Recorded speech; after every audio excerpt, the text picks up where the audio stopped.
नमस्कार दोस्तों, मैं मंगल गौर और आप देख रहे हैं फाइनेंस फैमिली। आज हम बात करेंगे आईपीओ क्या होता है। आप बड़े सारे लोग का सवाल होता होगा कि आईपीओ, आपने सुना होगा कि मीशो का आईपीओ आया है, आपने देखा होगा ओला इलेक्ट्रिक का आईपीओ आया है, ढेर सारे आईपीओ आते रहते हैं। तो ये आईपीओ होता क्या है, आज हम समझेंगे इस वीडियो के माध्यम से कि आईपीओ में हम अप्लाई कैसे कर सकते हैं, यानी कि आम जनता कैसे अप्लाई कर सकती है, या हम जैसे रिटेल इन्वेस्टर या छोटे इन्वेस्टर कैसे उसमें पार्टिसिपेट कर सकते हैं। आज इस वीडियो के माध्यम से पूरा समझेंगे, तो आप वीडियो के अंत तक बने रहिएगा, आपको पूरा समझ में आएगा आज आईपीओ का खेल। सबसे पहले हम चलते हैं कि आईपीओ होता क्या है, पहले समझते हैं। आईपीओ इनिशियल पब्लिक ऑफरिंग, यानी कि पहली बार कंपनी अब पब्लिक में जा रही है, इसका मतलब ये होता है। एग्जाम्पल से समझते हैं, मान लीजिए कोई एबीसी प्राइवेट लिमिटेड कोई कंपनी है, अब उसको अपने बिजनेस को ग्रोथ दिलाने के लिए, अपने बिजनेस को बढ़ाने के लिए अब उसको पैसा चाहिए होता है। उसके पास दो तरीके हैं, या तो बैंक से लोन ले ले या तो पब्लिक से पैसा उठा के उसको बदले में शेयर दे दे। तो उसमें कंपनी को लोन लेने में ये घाटा होता है कि छोटी कंपनी होती है, प्रॉफिट उतना होता नहीं है, तो वो लोन इस लेने कि वहाँ 12 से 15% उनको ब्याज देना पड़ेगा। और जो यहाँ पे पब्लिक से जो पैसा उठाना होता है उसमें क्या होता है, ब्याज देना नहीं पड़ता, उसके बदले शेयर देते हैं। तो आगे चल के कंपनी बड़ी होती है तो जो छोटे इन्वेस्टर होते हैं उनको भी प्रॉफिट होता है, या बड़े इन्वेस्टर जो होते हैं इनिशियली जो अप्लाई कर देते हैं या इन्वेस्ट कर देते हैं उनको प्रॉफिट होता है। इसी बेस पे ये दो तरीके से उठाते हैं, लेकिन ये दूसरी तरीके अपनाते हैं ताकि पब्लिक से पैसा उठा लें, तो इसके लिए उनको लाना पड़ता है आईपीओ। अब आईपीओ में होता क्या क्या है ये समझ लेते हैं पहले। कंपनी का जो शेयर प्राइस होता है वो कंपनी फिक्स करेगी कितने वैल्यूएशन पे हमें पैसा उठाना है। रिटेल इन्वेस्टर भी पार्टिसिपेट कर सकते हैं, यानी कि छोटे इन्वेस्टर जो जैसे कि 15 से 20 हज़ार रुपये हैं, तो आप उसमें भी अप्लाई कर सकते हैं। वो वहाँ पे दिया रहता है, ऐप आज के डेट में ऐप आए हैं, उसमें मैं बताऊँगा आगे। इसमें रिटेल इन्वेस्टर पार्टिसिपेट करते हैं। शेयर जो होता है वो स्टॉक एक्सचेंज होते हैं, अपने यहाँ दो स्टॉक एक्सचेंज हैं जो बहुत नामी हैं, एनएसई और बीएसई, यानी नेशनल स्टॉक एक्सचेंज और बॉम्बे स्टॉक एक्सचेंज में लिस्ट होता है। यहाँ लिस्ट होने के बाद अब प्राइस चाहे ऊपर जाए चाहे डाउन जाए, लिखा है ना, प्राइस अप हो या डाउन हो, जो ऑनर होता है कंपनी का उससे कोई फर्क नहीं पड़ता है, वो अपने पैसा उठा के अपने काम में लग जाता है, यानी कि अपनी कंपनी की ग्रोथ में लग जाता है।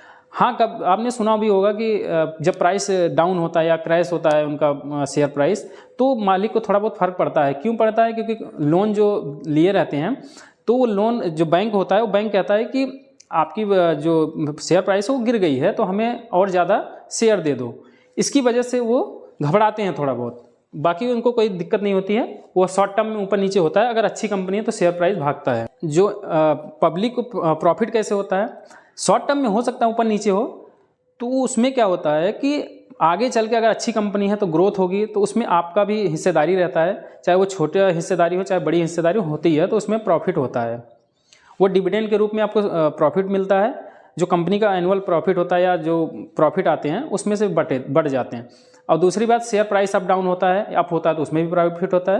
तो ये सारी चीज़ें प्रॉफिट। फिर अब सवाल आता है कि आईपीओ लाया क्यों जाए। तो इसमें मैंने अभी आपको बताया कि बिजनेस को बढ़ाना होता है, और लोन को चुकाने के लिए भी कभी कभी लोग मतलब कंपनियां पैसे उठाती हैं मार्केट से। ब्रांड की वैल्यू बनाने के लिए भी मार्केट से पैसा उठाया जाता है, और पब्लिक कंपनी बनाने के लिए कभी कभी कंपनी को लगता है कि अब बहुत हो गया कंपनी, अब उसको पब्लिकली बना देते हैं। यानी कि पहले आपने देखा होगा एक प्राइवेट लिमिटेड लिखा रहेगा, तो यानी वो किसी एक पर्टिकुलर आदमी की कंपनी है, यानी एक दो इन्वेस्टर की है।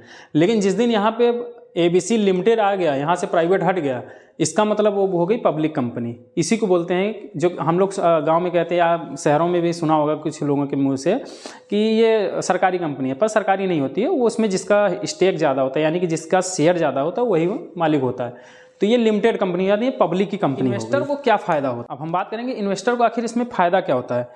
तो जो सबसे पहला फ़ायदा था वो लिस्टिंग गेन का फ़ायदा होता है। लिस्टिंग गेन का मतलब ये होता है कि जब कंपनी लिस्ट होती है स्टॉक एक्सचेंज पे, चाहे वो एनएसई हो या बीएसई, उसमें आप देखेंगे शेयर प्राइस ऊपर नीचे होता है। तो हो सकता है अच्छी कंपनी है, पढ़ लिख के आपने उसका प्रॉस्पेक्टस पढ़ के आपने अच्छी कंपनी का ग्रोथ चेक किया हुआ है, आपने डाला और पता चला वो जिस दिन लिस्ट हुआ वो 20%, 30% या 50% भाग जाता है ऊपर।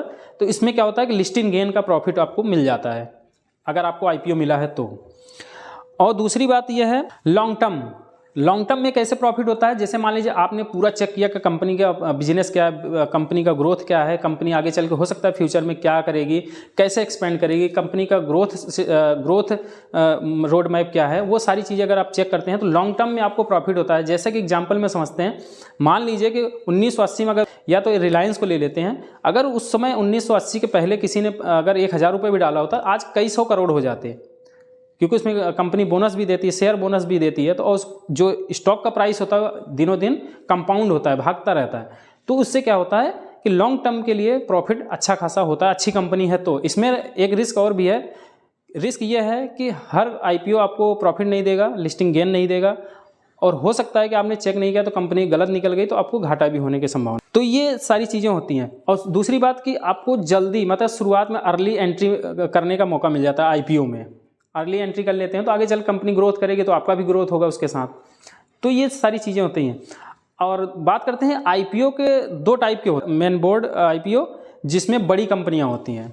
मेन बोर्ड का मतलब ये होता है जैसे कि बड़ी कंपनियां आईपीओ लेके, अभी देखिए 1 साल पहले या 2 साल पहले शायद जोमेटो का आया था, 40,000 50,000 करोड़ उनको चाहिए, 18,000 करोड़ चाहिए, 20,000 करोड़, ये बड़ी कंपनियों में आ जाती हैं। अब जैसे 500-600 करोड़ अगर मार्केट से उठाना तो छोटी कंपनियां होती हैं। यानी कि दो टाइप के मैंने बताया, यानी कि आईपीओ दो टाइप्स के होते हैं। मेन बोर्ड आईपीओ जो बड़ी कंपनियां आईपीओ लाती हैं, एक होता है एसएमई यानी कि स्मॉल मीडियम एंटरप्राइजेज आईपीओ लाती हैं, वो छोटी कंपनियां होती हैं। बात करते हैं कि अब सवाल आता है कि हम अप्लाई कैसे करेंगे। इतना सारी चीज़ें हम समझ गए आईपीओ होता क्या है, लेकिन हम लोग कैसे अप्लाई करेंगे। इसके लिए आपको 4 चीज़ों की ज़रूरत पड़ेगी। पहला है डीमैट अकाउंट। जैसे हम बैंक में डिजिटली पैसा रखने के लिए, ट्रांसफ़र करने के लिए हमको अकाउंट नंबर चाहिए होता है, उसी प्रकार से शेयर मार्केट में आपको इन्वेस्ट करने के लिए, या म्यूचुअल फंड में इन्वेस्ट करने के लिए, या शेयर मार्केट में कुछ भी करने के लिए आपको एक डीमैट अकाउंट चाहिए होता है।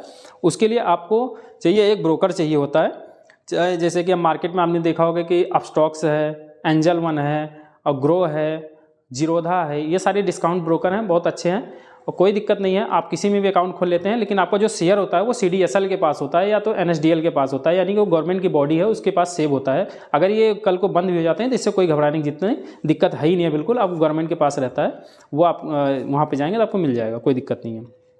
और यूपीआई आपका लिंक हो या नेट बैंकिंग हो, ये सारी चीज़ें हों तो आपको आराम से आप अप्लाई कर सकते हैं। ऐप में जाएंगे तो वहाँ पे ऑप्शन दिया रहता है, उसमें लिखा रहता है कि किस कंपनी का आईपीओ है। वहाँ पे जाके क्लिक करेंगे, आपको पैसा आपके अकाउंट में होना चाहिए, वहाँ से मैंडेट कर देंगे। जब आपको आईपीओ का मिलेगा तो आपका बैलेंस डिडक्शन होगा, नहीं होगा तो वापस अकाउंट में आ जाता है, यानी कि वो पैसा ब्लॉक करके रखते हैं। तो कैसी लगी जानकारी? अगर अच्छी लगी हो तो आप इस वीडियो को ज़्यादा से ज़्यादा शेयर कीजिए अपने दोस्तों और फैमिली में। वीडियो अच्छा लगा हो तो एक बार सब्सक्राइब कर लीजिए। चैनल को सब्सक्राइब करने से ये मिलेगा कि आगे जो भी वीडियो हम बनाएंगे आपको मिलता रहेगा। मिलते हैं नेक्स्ट वीडियो में।